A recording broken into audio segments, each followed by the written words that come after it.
A warm welcome to Conceptual Maths. Hi, I'm Shreya and today we are going to start the first exercise of number system. Now in this exercise we are going to do all the sums that is there in this exercise. So if you want to see a specific sum, then check out the description box for the time codes.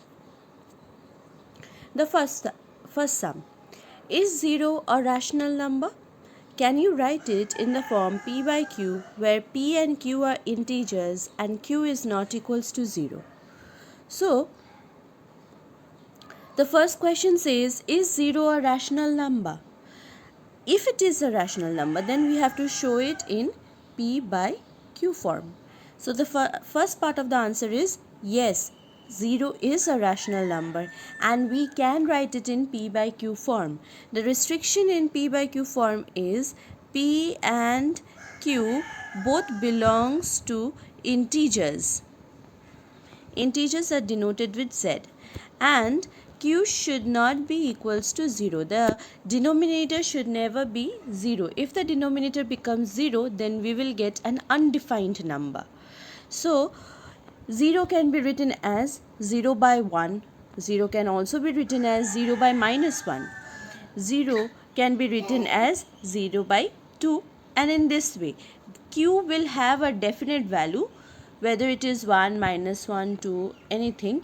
But q has a definite value as 0. Then only we can write 0 in form of p by q. So our answer is yes.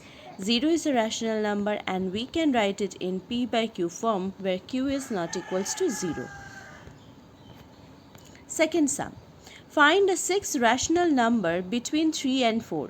So here we have to find 6 rational number. This kind of sum we have done one in the example. So the required number of rational number is 6. So to that 6 we will add 1. What we get? We will get 7. And the numbers in which we have to find is 3 and 4. So what we can see? You can see the number that we have to find, the rational number is 3 and 4. So we can see that 3 can be written as 3 into 7 by 7. So 21 by 7 is 3.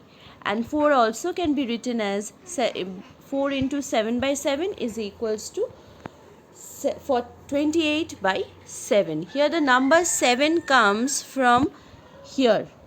The required number of rational numbers. So we will add plus 1 to it and we will get 7. Now all the numbers in between 21 by 7 and 28 by 7 is our rational numbers. That means 22 by 7, 23 by 7, 24 by 7, 25 by 7, 26 by 7 and 27 by 7 are our all required rational number. All required 6 rational numbers between 3 and 4. Now let's move on to the next sum. The next sum says that find 5 rational number between 3 by 5 and 4 by 5. So we have to find 5 rational number. So to the required number we will add 1 and we will get 6. So 6 is the number with which we will multiply the numbers that is given, that is 3 by 5 and 4 by 5. So we will multiply 3 by 5 by 6 by 6 and we will multiply 4 by 5 by 6 by 6. The number 6 is achieved from here. From required number we will add 1. Required number is 5. We will add 1. We will get 6. And to express 3 by 5 and 4 by 5 with a common denominator as well as consecutive rational numbers, we need to multiply 3 by 5 and 4 by 5 with 6 by 6. So 3 by 5 into 5 we will get 18 by 30 and 4 by 5 into 6 by 6 we will get 24 by 30. So all the numbers between 18 by 30 and 24 by 30 are our required rational numbers. So 19 by 30, 20 by 30, 21 by 30, 22 by 30 and 23 by 30 are our required 5 rational numbers between 3 by 5 and 4 by 5. So in this fashion we will find out the number of rational number, whether they are a consecutive number like 3 and 4 or in a fractional consecutive number like 3 by 5 and 4 by 5. Now the last sum, which is true and false, we have to also give the reason for it. So the first one in true and false, it says every natural number is a whole number. So if you remember the flow chart, we had, I'm writing the part where real number is there.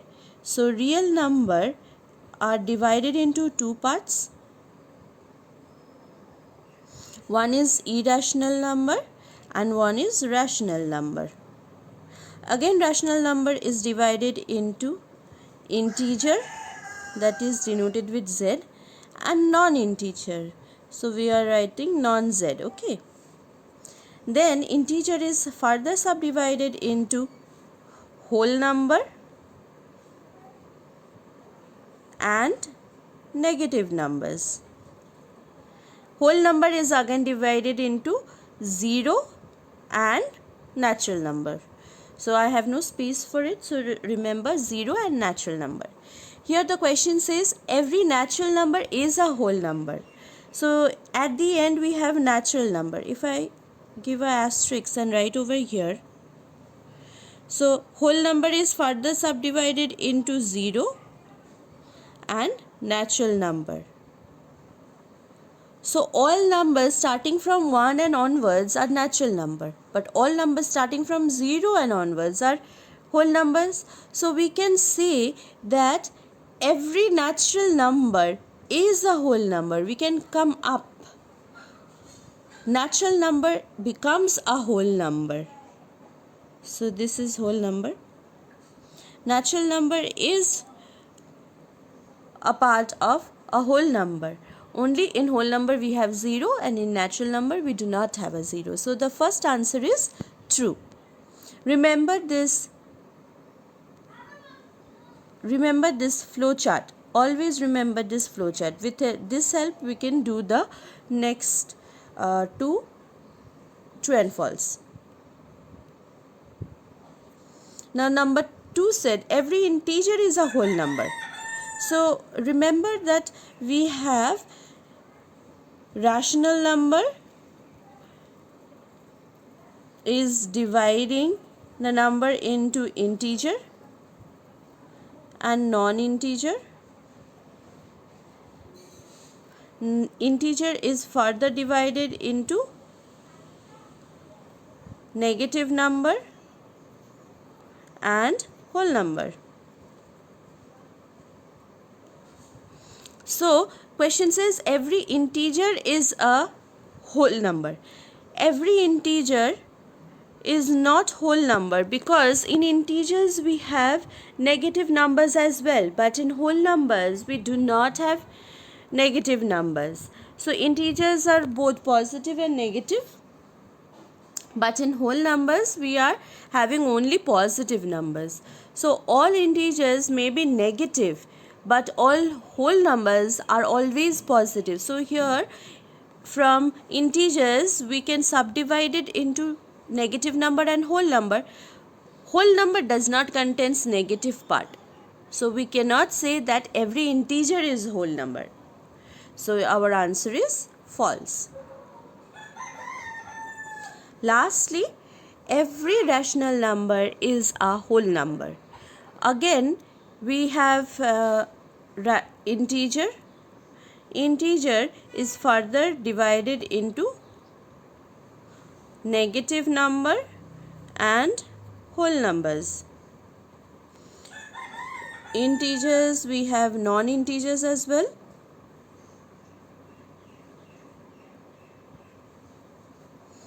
And this part is from rational number.